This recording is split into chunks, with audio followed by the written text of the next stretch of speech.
It's now 7:01. Good morning, everyone, and welcome. We now call this meeting to order. We'll have the invocation by Treasurer Magna. Good morning, everyone. Let us pray. Our kind and loving Heavenly Father, we come before you with a grateful and a thankful heart. We ask and pray, Lord, as we conduct Rotary's business this morning, that everything be done in decency and in order. May you be glorified. May Rotary National Sunrise benefit, is my prayer in Jesus' name. Amen. Amen. Thank you, Treasurer Magna. The Loyal Toast, Rotarian Alex. Good morning, everyone, to the Commonwealth of the Bahamas. To the Commonwealth of the Bahamas. Let us welcome our visiting Rotarians, Secretary Donette. Thank you, Madam President. Good morning, everyone, and welcome to another Sunrise meeting. I would like to especially welcome all our visiting Rotarians. I will start with our guest speaker, who is a Rotarian. Just entering the room. I'm not sure if his audio will be on to hear this, but our guest speaker, Professor Marvin Reid, is past president of the Club of Kingston. I hope I got the club right. Welcome also to Valerie, Rotary Club of Abaco. She's always with us, and we're always very happy to have you. Also, just scanning some people I just admitted to see. I think that's it for our visiting Rotarians. And we have a visitor. I'll allow Kemi, because I know that's Kemi's guest. I'll allow Kemi to introduce his guest. Hi, good morning. Good morning, Kemi. So, Donald just threw me out there, so I was not ready for that. But yes, so we have Please introduce your guest. We have on the call with us Miss Felicia Carey, a guest of mine from Teen Lifestyle Services. She's very, very active in the community, dealing with particularly dealing with females and female issues. And yeah, that's all I'll say for right now. Thank you, Thank you, Rotarian Kemi. So we welcome you, we welcome everyone. And again, I think now that the guest speaker's audio is on, we want to welcome you to our meeting, sir, and hope you enjoy your time with us. I know it's early for you. And so just before I hand over back to the President, I just want to announce our raffle this morning will be a trifecta again. You will receive a key finder. How many of you can find your keys, scurrying around sometimes to find the keys? So you have the opportunity to find your keys every time you need them. So it's an electronic key finder and a pen set. So you have a pen and pencil in the set. We're being generous this morning because next week meeting is canceled and we will need to make. And you also have, depending on whether you're female, the third gift would either be a wallet where you put your phone in. You don't have to touch your phone and you can keep your phone free from COVID. If it's a male, you get a utility set, bag with your shaving item. So please put your order in the chat. 1 for $5 and 3 for $10. Right, so everybody on this call, 30 people, I expect everyone to buy the raffle this morning. Thank you. Back to you, President. Thank you, Secretary Donette, and you can put me down for the first 10.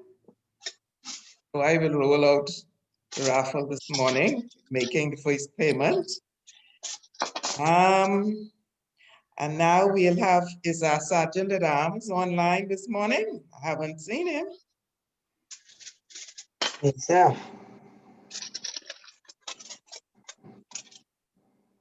There he is. The Sarge is not yet on, but Deputy Sarge Lavelle. Oh.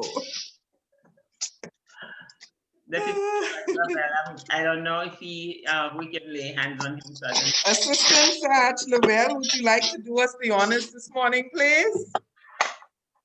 I don't know what's happening with our Sarge. It's fine, all of them.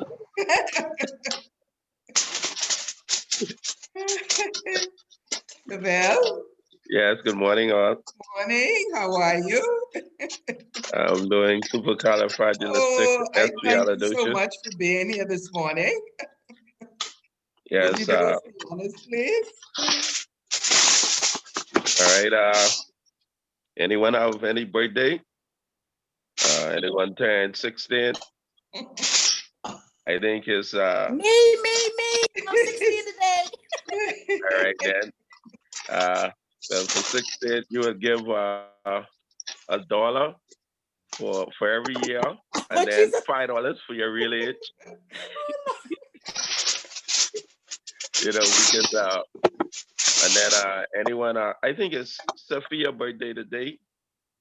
Yeah, that was me. Oh, that's you. Oh, okay, Yes, okay, sir. okay. See, I Well, was honest about it. okay. All right then. So you could give $10 hey, you could give $10 for your birthday, and you could give $10 for my raffle ticket for me because I'm gonna sing for you later. Yes, sir. You know, and I see Leon give me $5 for not wearing that pretty socks. You know, you know, that's all. Got But you you know that what? one. This the season to be jolly. Why don't everyone? Let's do this. Let everyone be upstanding. Let's give at least $5. But you know, we're looking for more than $5. Let's just go overboard this morning. You know, and let's just give. You know, give since this is the season. Just give, man. You know. I'm really looking to see some 10 and some 15 and some $20 this morning. All right, you know, and as it relates to, let me see, that's the fines, then out the window. Let me see if I could find a joke. Okay, all right. There was these two priests, one at the church in the east and one at the church in the west. And so every morning they would cross, their paths would cross, and riding their bike.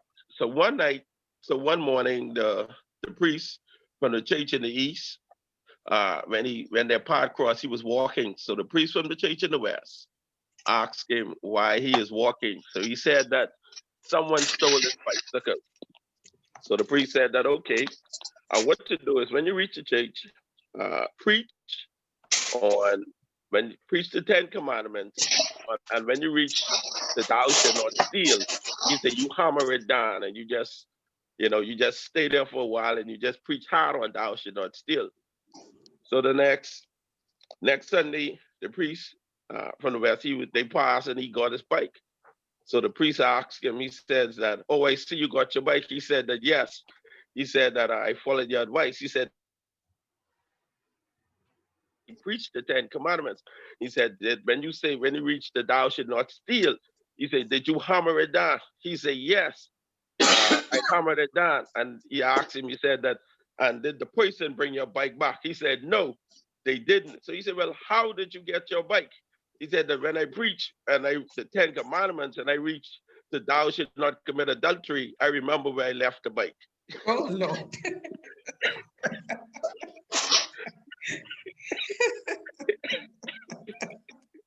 Thank you so much, Lavelle. Right?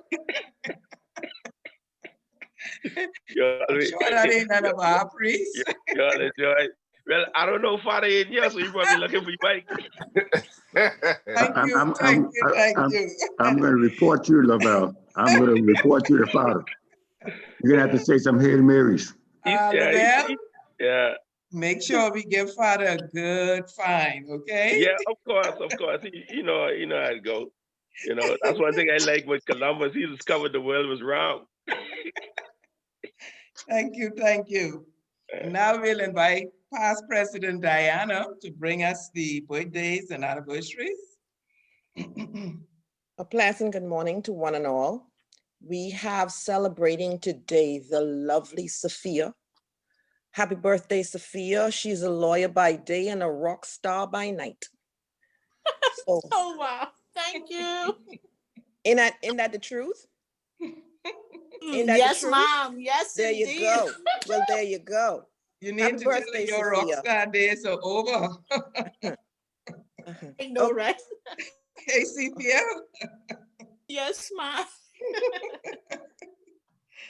Okay, thank you, everyone. And now we'll have the announcements. Is Director Karen, our community chair, is she on this morning?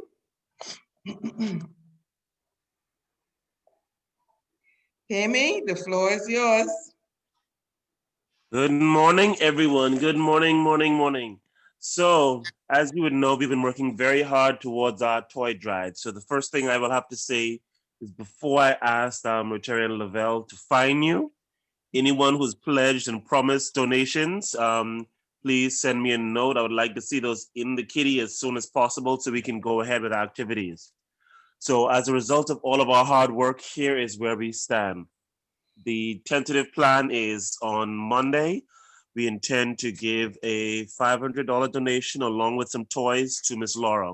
As you would know, we previously had promised that we would try to provide her with a tent, which unfortunately didn't work out for various logistical reasons. So instead, we would like to give a $500 donation to her along with some toys so she can continue to do the fabulous work that she's doing in the Camp Road area. And then our second recipient will be Ms. Candy Gibson from VOM, who does a lot of work for women and for the families of murder victims. To similarly present her with a check for $500 and with some toys to continue to do her work. And I know the president is probably going to be upset with me on this, but apparently Ms. Gibson, she actually has an event in her community tomorrow. So she requested it would work out even better if we can actually do that presentation tomorrow while she's receiving other donations from Alive, etc., to tie that in one time where we can actually make the donation of toys while the kids are there and present. So I'm trying to see if I can make that happen tomorrow. And then finally, next week, Thursday and Friday, well, actually next week, Wednesday and Thursday, the idea being any other toys that we have as part of our toy drive to do mass distribution in the public. So the rest of the club will see dates and times for those activities coming out. Please volunteer and sign up. But as far as the actual toys are concerned, we have received our donation from Bahamas Striping, our 100 plus toys, which Rotary and Patrick helped to collect, as well as AG Carla. So they're politely sitting up here in my apartment. Yes, along with much wrapping paper. So our partner members being Rotary Club of Old Fort and the Rotaractors. The idea is on this weekend, Saturday and Sunday, to actually engage in a wrapping party / interclub social. Dates and time will be proposed. Co-sponsors Rotary Club of Old Fort. Rotarian Sydney has volunteered for us to use his storefront for a wrapping party with libations and snacks this Saturday and Sunday for a wrapping interclub social with their club. So again, dates and times will all be coming out, and I hope to see everyone there volunteering to assist in this marvelous effort. So back to you, President Francis. Thank you so much for that update. Madam President, I have. Rotarian Kami, please send me the details of the location of where foam would be tomorrow, and I will definitely be there. Thank you again for that update. Secretary Donna? Yes, President, thank you. Next week's meeting is canceled, and so our next meeting will be December 31st. I'm trying to launch the poll, and again, Murphy took over this morning. The poll is not coming for you to actually pick a time. We were thinking of adjusting the time from 7 a.m., or keeping it at 7, or you have a choice of 10 a.m. And I think there was 8 in the mix, but the poll was for 7 and 10 a.m. What I'd like you to do in the chat is to enter your preference, whether you're happy with meeting at 7 a.m. on New Year's Eve, or you're happier to meet at 10 a.m. So please enter that in the chat and I will take a note of it. Thank you, Secretary Donette.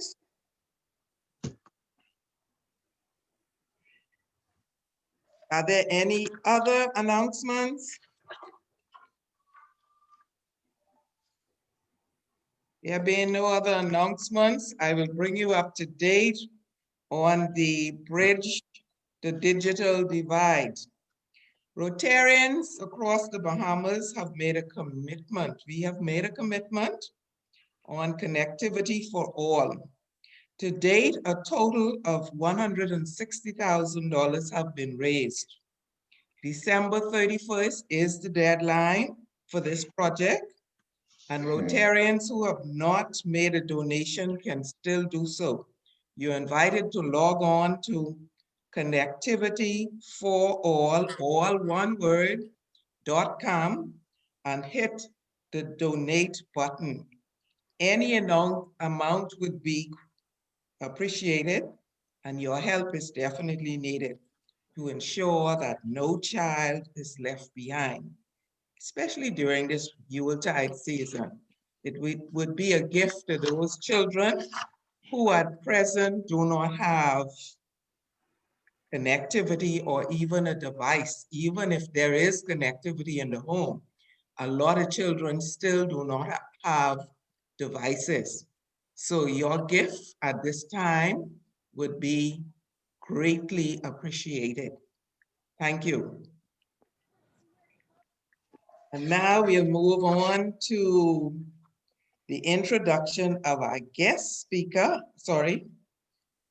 We'll invite past President Diana Lynn to bring us a short presentation on the international services, 5-minute presentation. Thank you. Very pleasant good morning again. In conjunction with our Vocation Service Director's initiative to have speeches on the service being provided, this morning we will speak on international service, which is a project that involves the efforts for Rotarian members in more than one country.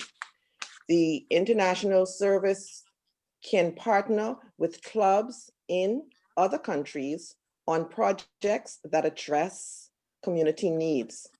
To participate in an international project, we need to have an international partner.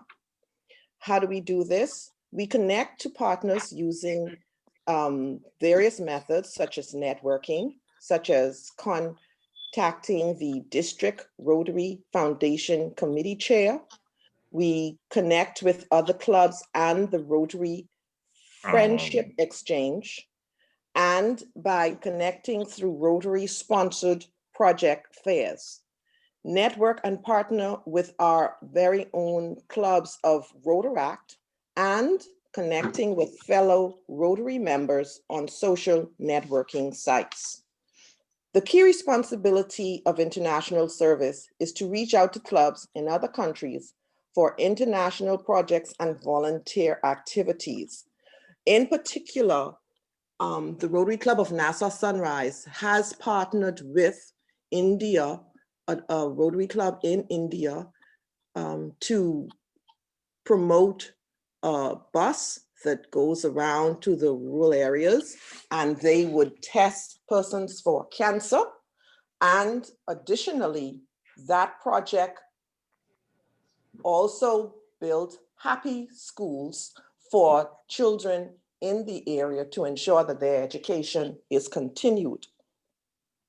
That was a matching grant of $5,000 that our club contributed, and $5,000 came from the International Rotary matching grant that allowed our club to contribute $10,000 to the cause, for which we are very pleased that that has taken place. And we are honored to be a part of the matching grant and provide international service of humanity to persons around the world. The members of the International Service Committee for our club is also Mr. Robert Robertson, a past director for international services, our very own Felix Stubbs, our very own Melanie Halkitas, and our treasurer, Magnell Thompson. If there are any questions relative thereto, we would be more than happy to answer them. And in the essence of time, we would advise that those questions be addressed or to President Francis herself, but the International Service Committee, if anybody wants to be a part of, we're happy to have you. Thank you very much for your attention this morning. Thank you, Past President Diana.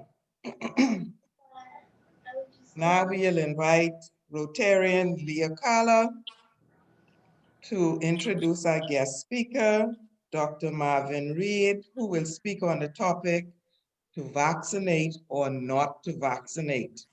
This is quite an interesting one. Thank you. Good morning, everyone. I'm happy to introduce our guest speaker this morning. Professor Marvin Reid is the Deputy Dean of Graduate Studies and Research, Faculty of Medical Sciences at the University of the West Indies. He is a family physician and an internationally renowned clinical scientist who has published over 144 papers in peer-reviewed journals in the fields of community medicine, nutrition, and sickle cell disease. He has been a Rotarian since 2010 and a past president of the Rotary Club of New Kingston. I invite everyone to join me in welcoming such an accomplished speaker this morning. Welcome, Dr. Reid. All right, morning, fellow Rotarians. So this morning I was really asked to engage the club in a discussion about vaccinations, COVID vaccinations, and to be specific. And because of the widespread interest, and in many circumstances, what I would consider to be the polarizing positions that individuals may have, I thought that the format for my presentation this morning would be literally that, have a conversation with you all about the merits and or demerits of vaccination, COVID vaccination. I'll preface that discussion really by just walking you through briefly the stages of vaccine development from a scientific standpoint. And then after which I'll then open the conversation for us to have a discussion. So in a nutshell, what are vaccines? Vaccines are interventions or drugs that we use to boost your own immune system to fight against infectious diseases. That's essentially all that vaccines are. We have a long tradition of vaccinations within the Caribbean. And many of you may hear about diseases only by the wayside. So for example, in our scenario in Jamaica, none of my medical students have ever seen a case of measles. And that is because Jamaica coverage is over 98% for many of the infectious related diseases because of the vaccination campaigns that we have. Similarly, as a Rotarian, you would recognize that one of our principal reasons for being, one of our major projects over the year, is a stated intention to eliminate polio, which again is a vaccine preventable illness. So from my point of view, you cannot be a Rotarian and be against vaccinations because, that's essentially what it is that we do. Now, having said that, there are different types of vaccines, and for simple, non-technical language, you can create a vaccine by using some of the particles or the components of the infectious organisms that you're trying to treat. You can create a vaccine by using what we call live but attenuated versions of the infectious agent. So here what we do is that we have manipulated that infectious agent so it no longer causes symptoms similar to the natural disease. We may even use that infectious agent and kill it. So that's really not live, but a dead version or an inactivated version of the viral particle that we're trying to get you to be immune against. Or we may synthesize de novo, meaning from scratch, either a protein component that is important, or as these new viruses technology that a lot of people have some concern about, we may use what is called mRNA technology. So what is the mRNA? Well, basically all of us, in order for us to have life, have to have some genetic makeup. This genetic makeup ultimately determines who or what we become. That genetic makeup typically is in the form, or the code for that is in the form of what we call DNA. Now, in order for the code to be translated, that is, in order for you to unlock the secrets of that code, you have to have a mechanism to do that. And the mechanism to do that is that you have an interpreter, which is what we call messenger RNA. Literally, that's what we call it, messenger RNA. That's what the mRNA is. And then that messenger unlocks the code that is in the DNA, and your body makes the appropriate protein. And so that protein will determine your characteristics. When COVID became a pandemic way back in February, March of this year, many countries and companies pivoted from their natural processes to try to develop a vaccine. So if you recall, COVID infected, to be classified as a pandemic meant that it had cases all over the world. And if you imagine, if we collectively put the scientific endeavor and the scientific brilliance of scientists all over the world, one cannot be surprised at the rapid speed at which it is that we were able to convert a lot of those ideas into practical outcomes, which in this case is the vaccines. Now, all new drugs, irrespective of whether it's a vaccine or a drug for blood pressure or a drug for diabetes, go through an accepted clinical series of testing before it is released generally to the public. Those tests are what we call phases of a clinical trial. So typically what we would do is that we would first perform a series of experiments on lab animals to get an idea as to what is likely to be the effect of this chemical or new chemical that we are designing. We then move from lab animals to what we call phase 1 clinical trials. In these kinds of trials, what happens is that a selected number of patients, usually small, typically 10, 20 people, 30 people sometime, may get exposed to the agent, and we monitor what actually happens. So in this particular case, what we did for this COVID vaccines is that these individuals would have received the agent of choice, and we would have measured their immune response to that agent using various technologies. Once we're satisfied on 1, dose, 2, the fact that it didn't cause many side effects, and 3, that it stimulated an immune response, we then move to phase 2. In phase 2, we typically recruit more individuals. And here we look to see whether or not in this particular case, there were any other major side effects. There were things that we didn't notice. There were ways that we could tweak the chemical. And if we're happy, we then move to phase 3. And after phase 3 trials, that drugs are usually get some form of approval. So in the phase 3 trials, typically, most phase 3 trials are what we call placebo-controlled trials. So what does that mean? It means that we test our novel agent against a placebo. For example, if we're doing a COVID vaccine testing, what we would normally do is to give one half of the group of persons the real vaccine and the other half of the group of persons normal saline salt and water. And then we look for an outcome of interest. So in the case of COVID vaccine, the outcome of interest was whether or not those who received the vaccine contracted the virus. And what you're looking for is looking for a difference in the group that received placebo versus the group that received the active agent. And if that difference is large enough, then we know that we have a winner on our hands.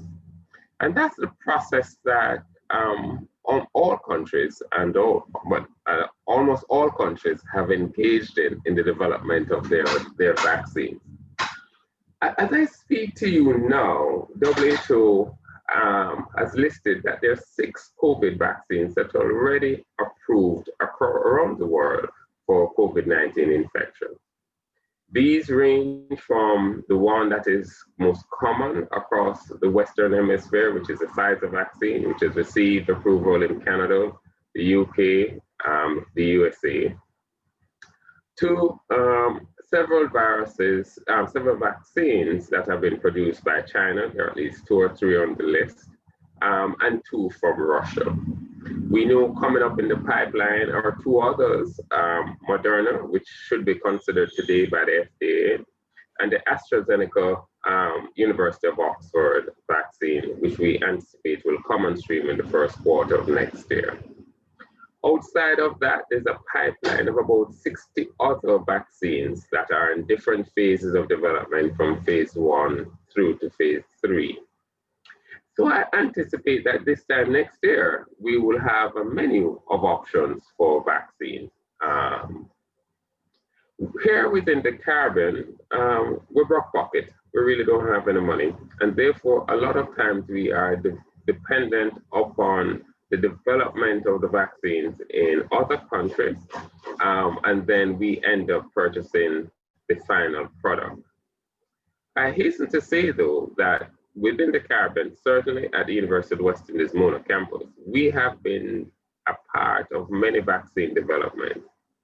The Merck vaccine that we currently give as part of your immunization schedule for babies to prevent them from getting against diarrhea, rotavirus diarrhea, at least 4,000 of those children were recruited from mothers here and babies here at the University Hospital, and we tested the vaccine on them. And it is only because we were able to demonstrate that the vaccine was effective in preventing the diarrhea, was the company able, along with testing in other countries in South America, was able to get licensing approval. And now it's part of the routine schedule in many jurisdictions for our infants. So I've said that to say that in the Caribbean, we're not adverse. Certainly at the university where I run, I actually run 2 clinical trials units where I test many different products for many different diseases for their efficacies. The newest product that we're going to be testing, and you may see that in some of the business literature, is products from mushrooms to look to see whether or not they're effective against some psychiatric conditions. So doing clinical trials is something that I've been doing now for the past almost 30 years. I started my career testing products for high blood pressure. So I'm very comfortable with the process. And I really have no hang up. And as I've told the media here, once it is that Jamaica start having the vaccine available, I'll be one of the first one in the queue to ensure that I get my vaccine, despite the fact that I got COVID earlier this year. So from a personal standpoint, I'm comfortable. A lot of persons have concern about the safety of the COVID vaccines that are in distribution, mainly because they said, okay, we don't have a vaccine for flu that is 100% effective. How come we're able to develop a vaccine in less than 6 to 9 months? The short answer is the same thing with parks. If you build it or plazas, people will come. And so many countries have long since had the infrastructure to make vaccines. In this particular case, we were fortunate in identifying one of the major proteins for this virus, and the agents that we have fortuitously seem to respond in terms of our immune system respond to this protein. And so far, our immune system seems to prevent serious infection when this virus is. So it's really a matter of luck. It's really not necessarily all that great. But we were able to use newer platforms that allowed us to amplify our production numbers as part of the whole response. So I stop here by saying, are these vaccines safe? The short answer is that the trials that we have done, and they've numbered almost over 100,000 by now, several 100,000 by now, have said that for the most part, the vaccines are safe. Some individuals will have an allergic reaction to the vaccine, and that's common. Many of us have allergies, often to food, to things that are around us. So having an allergic reaction is not by in itself a major issue from our side as physicians, because we know how to treat allergic reactions. What do we know of the vaccines to date? Well, we know that it prevents you from getting serious disease. We know it prevents you from getting the COVID pneumonia, which kills people.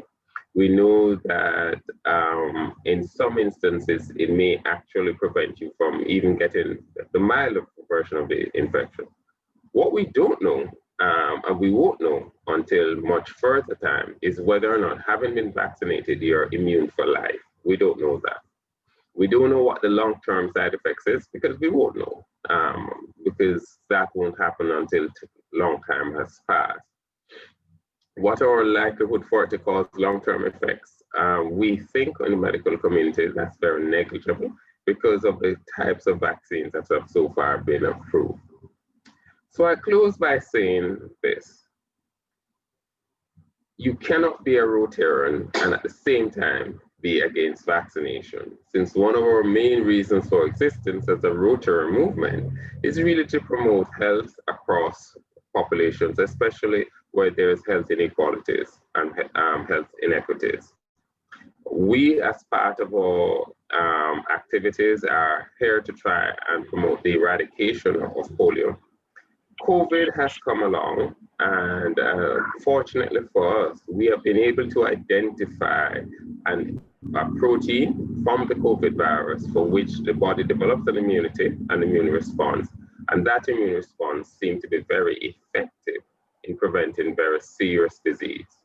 We do not know as yet whether or not there's concomitant prevention of transmission, but we do know that those individuals who have received it, even if they do get an infection, it is relatively mild. So to vaccinate or not to vaccinate, for me, unequivocally, the idea must be that we should vaccinate as soon as it becomes available. Thank you, fellow Rotarians. Thank you, Dr. Reid. Now we'll have questions. The floor is now open for questions. Okay, so you can enter your questions in the chat, or you can ask them. I'll kick off with the first question while you're putting it in the chat. So there are many conspiracy theories going around, and you may have seen some of them. I may have shared some with you as well.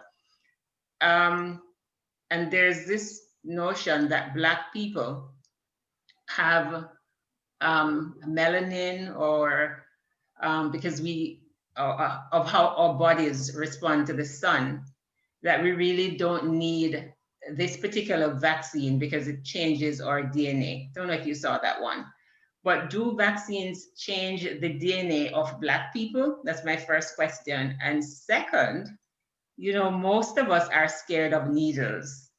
And the polio vaccine is very easy. It's an oral vaccine. Will there be an oral version of vaccines? So, short answer to your questions. Vaccines cannot change anyone's DNA, period, full stop. That's just completely biologically impossible. You okay? You still worried? You look very worried. You got this from Tingham, this outfit. Shara. Yeah. Shara, you need to mute your mic. Yes, sorry about that. Sorry. All right, so vaccines can't change your DNA. It doesn't happen whether you're Black, Chinese, Indian, cooling, it doesn't really matter. It just cannot. Essentially what we do as scientists oftentimes is that we may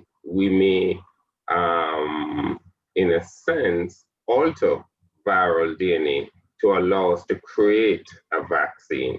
So for example, one of the things that we know is that if you recall, what we're saying is that we're trying to boost your own immune response against a particular protein that is important for the virus to live and survive. So what we may do is that we may use other viral particles to transmit or act as a vehicle to transport that important protein.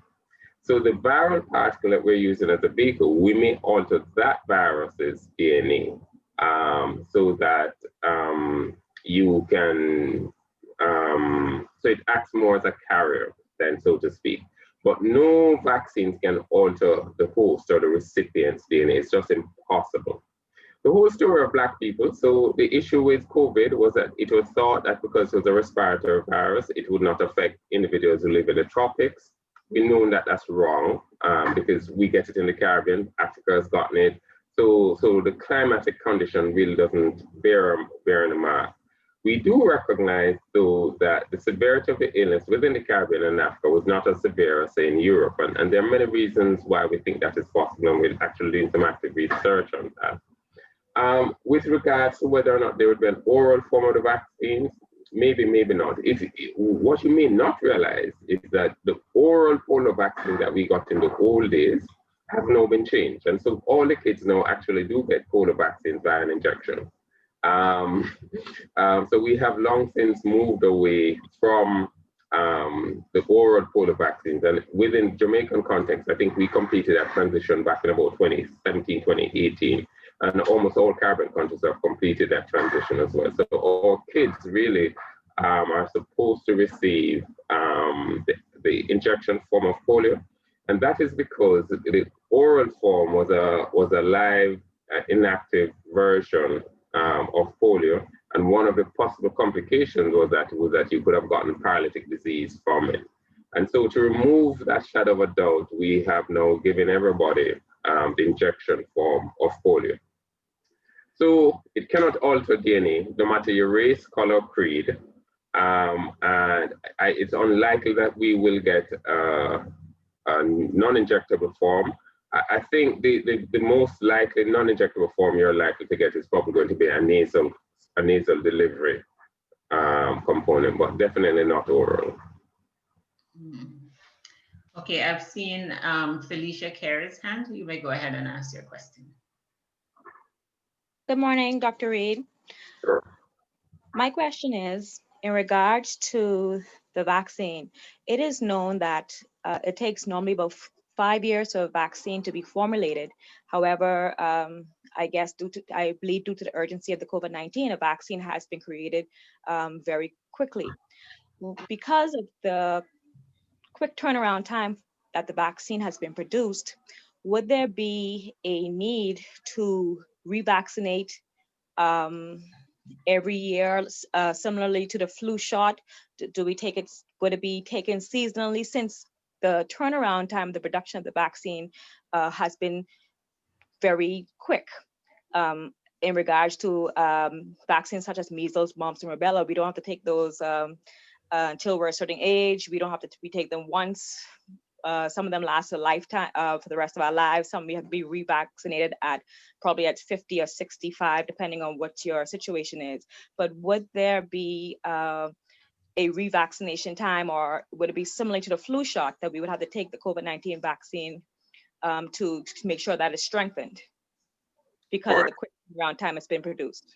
All right, so first thing first is whether or not you will have to take another dose of the vaccine is not related to the speed at which we have actually produced it. It's really related to the natural history of the virus itself. That is, some viruses mutate, they change their shape and form very easily, and by changing the shape and the form, they may outsmart our immune system, and in those circumstances, you may have to have different vaccine series at different intervals, as well as how your immune system responds. For some vaccines, we have immunity that is there, and the immune levels of the protein that we're building is relatively high, consistent, so we don't have to get a boost over time.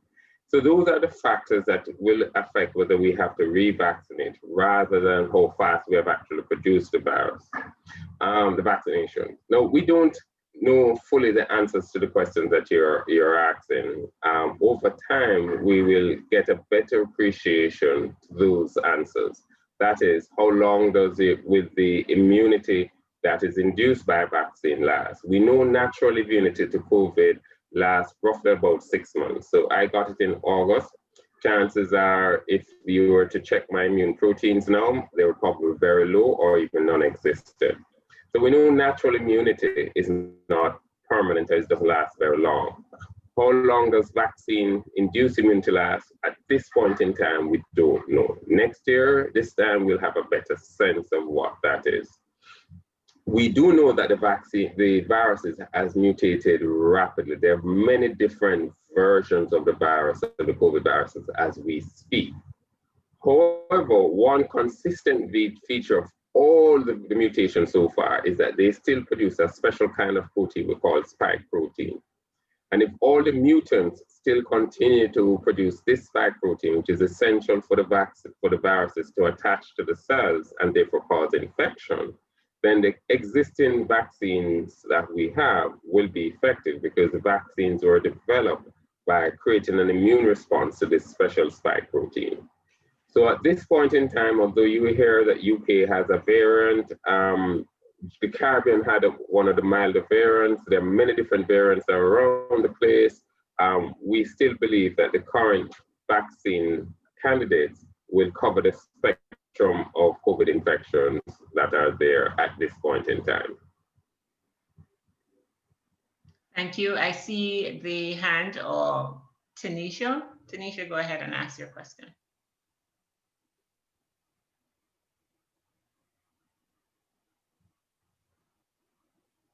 You have to unmute your mic if it's muted. Yes, you're muted. So Morning, can you hear me? Yes, go ahead. Okay, my question is regarding the quality of the vaccine. At a regional level, is there any way for us to check the quality that we're going to be getting? I don't know if we'll be able to do it each country within the region, but the vaccine is obviously going to be a mass production because everyone is experiencing the COVID-19 pandemic. So that was my question, to ensure that we get quality vaccine throughout our region, the same thing that would be given to a country like the UK or... All right, so what the Caribbean regions have done is that several of the Caribbean governments have signed up to what is called the COVAX facility, which is a World Health Organization driven facility, whereby you actually do like a little partner. You pool your money to purchase vaccines at a discount. So it's really to get vaccines to you at a discounted price. In that facility, all the countries within the Caribbean have agreed that, one, we won't use any hair. So there are several metrics or matrices that we'll use to make a decision as to which vaccines we actually will use. So there are logistic issues, there's efficacy issues, that is how well the vaccine works, there's cost issues, but irrespective of it, the Pan American Health Organization, which is PAHO, and the regional group, we have created a mechanism to decide on what vaccines will be approved for the Caribbean. And through the COVAX facility, we will actually be able to purchase the vaccine. So we'll be purchasing it from the manufacturers of the vaccine. So that will ensure that we are getting quality product. At this point in time, I can say categorically, with some degree, almost 100% certainty, we will not be using the Pfizer vaccine here in Jamaica. that is because logistically it is just not tenable for a Caribbean scenario. I think what is likely to happen is that the more likely one that we would actually be using would be the Oxford AstraZeneca vaccine. It would be the one that we're more likely to be using. But as I said, over the next month or two, it will become more clear to the Caribbean community which ones we will actually get. Thank you. All right, not seeing any other questions, not seeing anything in the chat. So with that, So back to I you. have a question. Sure, go ahead. Dr. Reid, you indicated we would be using the Oxford. More likely we would be using it. That said, do you have any idea when the vaccine would be made available to us in the Caribbean? And of course, what kind of costing would we be looking at in order to obtain this vaccine? All right, so I anticipate that in the first quarter of next year is when vaccines will start to reach Jamaica. There are lots of administrative and international hurdles that would have to be overcome to actually get it here. Because as I said, all of us as Caribbean governments are using the same mechanisms to actually get the vaccine into the country. So it really depends upon approval for PAHO, which is a subdivision of the World Health Organization. So once that panel has signed off on, say, it is vaccine X or vaccine Y, and in my humble opinion, I think the best bet for us is going to be that version. I would anticipate that certainly by the second quarter of next year, a lot of countries would be in a position to actually roll out a vaccination program within countries. The cost of the vaccine is going to be dependent upon the countries. Most of us in the Caribbean have taken a position that we will make the vaccine freely available. Certainly our party that was elected, which is my party, the Jamaica Labour Party, I like the fact that he put me in green, that's the color of our party, had made a political pledge that citizens will get the vaccine free of cost once it becomes available. And Jamaica has already made its contribution or its down payment in the facility to get enough vaccines to immunize at least 10 or 20% of its population. So once it becomes available, PAHO releases it, it gets shipped to Jamaica, we will start our vaccination schedule.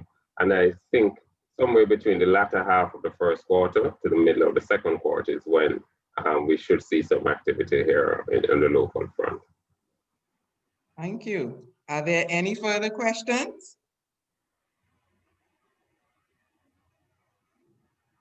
We'll then invite Rotarian Jerice to bring the vote of thanks.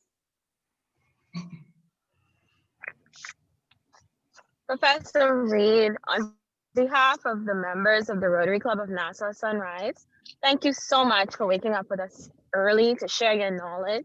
This is a hot topic, to vaccinate or to not. And I learned even more through the knowledge shared with us as you responded to additional questions.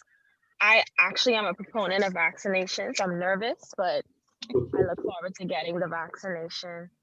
We welcome you back anytime to share your knowledge with us, and please stay safe and enjoy this holiday with your family. Thank you. Thank you so much. That's good. And do enjoy and have a good Christmas.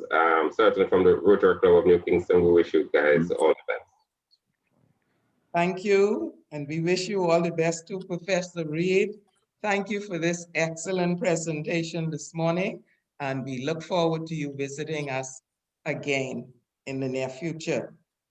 Now we'll have the raffle by Secretary Donnet.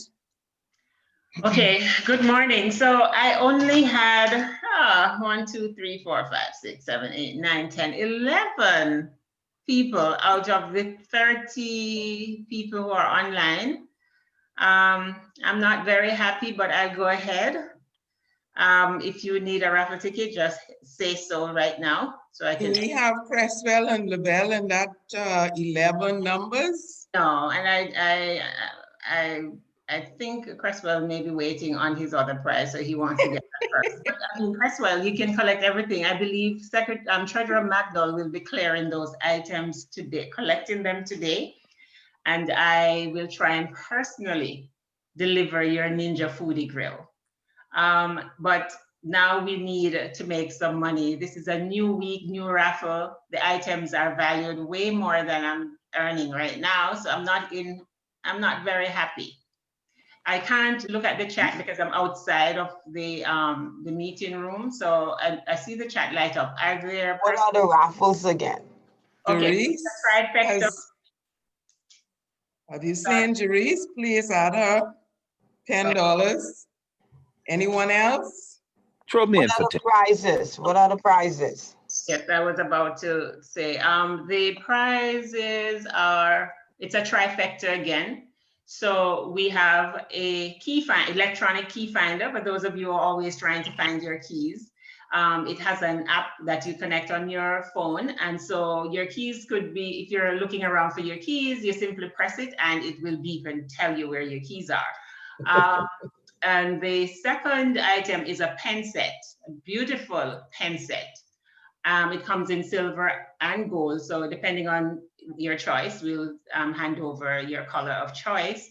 And the third depends on who wins, whether it's a male or female. It's gender specific. So for the men, they get a shaving kit in a nice bag, utility, what do you call your cosmetic bag. And for the female, you get a purse, a crossbody purse that you can keep your phone in and keep your hands free from touching the phone during COVID. We use the phone in the bag to prevent you from, you know, of course, our phones pick up a lot of germs. And so it keeps you safe during the holiday season. So those are the three items. Anybody else apart from Jerry's? Add me to the roll. Is that Dino? That's Cresswell. Oh, Cresswell. All right. LaBelle, I didn't hear from you. Is he still on? Oh, he's gone. I ain't going nowhere. But you ain't going nowhere. Please put your $10 in. Yeah, I see. I know I go win, but I didn't want that, so that's why I didn't really want to buy no raffle. Man, that's a good gift. You can give someone. It can be used as a gift or given as a gift to someone. All right, so I'm shuffling. Anybody else apart from Crystal and Jerry's? Tunisia. Okay. For 10. And okay, so I've shuffled it, so I'm entering you. Diana, are you being at it?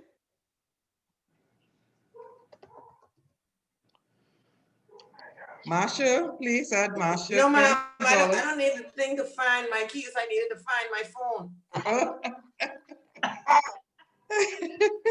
All right, so. Donna, did you see Marsha? Please add Marsha. Oh, $20. Okay. Masha. So Masha, your rice cooker, we should have that, those items hopefully today. No problem, no problem. It looks like Masha is waiting for one day to pick up all of her gifts. Yes, let me shuffle again. All right, so that's it. Nobody else?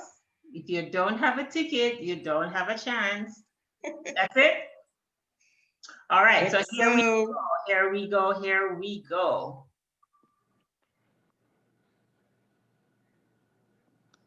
And the winner is Eric. Eric, I'm sure you lose your key sometimes. So congratulations. Oh, that's cool. I never win anything. Today was your lucky day. Thank you, everyone. You have a lot of company. Eric, you say that every time. Oh my Lord. Every time you win. You could have won 3 hours of sleep and you opted to do 7 o'clock in the morning. All right, so now we'll have the 4-way test by Rotarian Cresswell. All right, guys, I do hope that you pass this test with flying colors. of the things that we think, say, or do? Is it the truth? Is it the Is it truth? the truth? Is it fair to all concerned? Is Is it Is it it fair to fair to all all Fair to all concerned? concerned? concerned. Will it build goodwill and better friendships? Will Will it it will build build it Build goodwill goodwill and goodwill and better and better better the friendship? friendship? friendships. friendships? And lastly, will it be beneficial to all concerned? Will Will it Will it Will be it it be be beneficial to beneficial all to Beneficial all to all concerned? concerned? concerned. I will deliver your results next week. All right. I mean, such Thank a you. professional. We'll look Sound out like a for that. professor this morning. Well, Well we'll read, have the well final read. toast by past President Errol. I don't see him online. Harold went. He's not here. The Rotary around the world. Rotary around the world. Around the world. Rotary around Thank the world. you. All Okay, right, just guys. one Rotary around the Stay world. final safe. thing, President, just one final thing before you all exit. The poll this morning was showing that we want to retain 7 a.m. and a lot of people did not answer. Only 5 persons responded to the mini poll. So I There's will a send poll? out, yes, there was a poll asking to choose on December 31st, whether we meet at 7 a.m. or 10 a.m. to change the time a bit for that morning, since it's a holiday, eve of a holiday, and you know, people may want to sleep a little later. Now, how about just apply We before we Trump. tell? I Be think true. you How did sure? I know you would choose 10? We Yes. got to go with the majority, unfortunately. Most persons are So let's saying vote again. 7 a.m. is still fine. Oh, I think that the persons probably concluded that only 7 a.m. needed to respond. And so you may want to, if the Do club the is poll 50 again. to talk I about. on your No, side, the Chris. message was quite clear. 7 o'clock, I just tried to reach it. All right. So So next week's meeting, for those who were late in joining us, next week's meeting has been canceled. We will see you all on the 31st of December when we will have our last meeting at 7 a.m. So I want to wish you all a Merry Christmas. Be safe and see you all on December 31st. Thank you and have a blessed day to all.